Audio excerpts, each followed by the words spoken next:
नमस्कार दोस्तों, न्यूज़ पोर्टली में आपका एक बार फिर हार्दिक स्वागत। दोस्तों, देश में 2024 के लोकसभा चुनाव बस होने ही वाले हैं और संभवतः चुनाव आयोग आज शाम तक, आज दोपहर तक तारीखों का भी ऐलान कर देगा और इसी के साथ देश में आचार संहिता भी लग जाएगी। आचार संहिता यानी मॉडल कोड ऑफ कंडक्ट। आज इस वीडियो में आपको बताते हैं कि आचार संहिता के क्या क्या नियम होते हैं और इसका उल्लंघन होने पर क्या हो सकता है।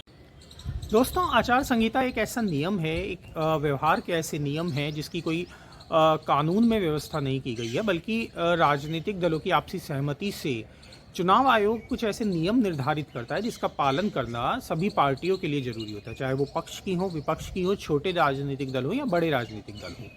इसके अलावा आचार संहिता जिस दौरान लगी रहेगी उस दौरान आम आदमियों के लिए भी कुछ नियम कायदे निर्धारित किए जाते हैं।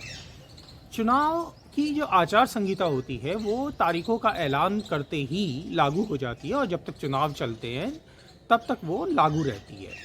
इस दौरान आचार संहिता के दायरे में रहकर ही सार्वजनिक व्यवहार करना होता है। ये व्यवहार क्या क्या हैं ये हम आपको बताते हैं। आचार संहिता का मूल उद्देश्य ये है कि जो चुनाव हैं वो स्वतंत्र और निष्पक्ष तरीके से कराए जा सकें। साथ ही जाति के आधार पर, धर्म के आधार पर कोई वोट ना मांगे, कोई नफरत ना फैलाए, एक दूसरे पर अनर्गल, बेवजह, बेबुनियादी आरोप ना लगाए जाएं। ये इसका मूल उद्देश्य होता है।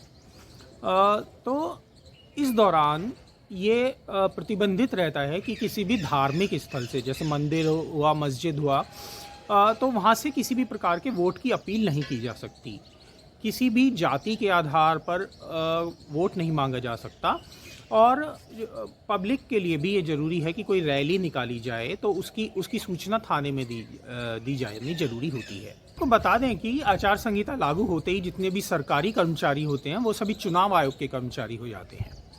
इसलिए उनकी ट्रांसफ़र पोस्टिंग पर सरकार का कोई अधिकार नहीं रह जाता और सामान्यतः ट्रांसफ़र पोस्टिंग आचार संहिता के दौरान की भी नहीं जाती है, लेकिन चुनाव आयोग के अधिकार में होता है कि अगर वो ज़रूरत समझे तो किसी की भी ट्रांसफ़र पोस्टिंग कर सकता है। इसके अलावा आचार संहिता के दौरान किसी भी सरकारी मशीनरी का प्रयोग पार्टियां या सरकारें अपने फ़ायदे के लिए नहीं कर सकती, राजनीतिक उद्देश्यों के लिए नहीं कर सकती।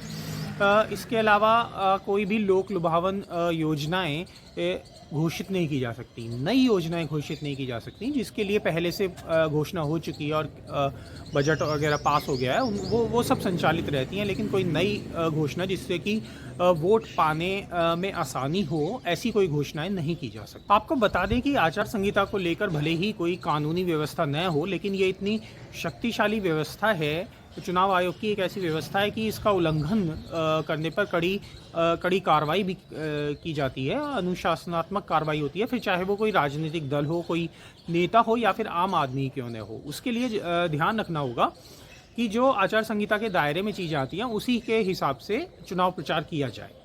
तो दोस्तों, ये जानकारी कैसी लगी हमें कमेंट में बताना न भूलें।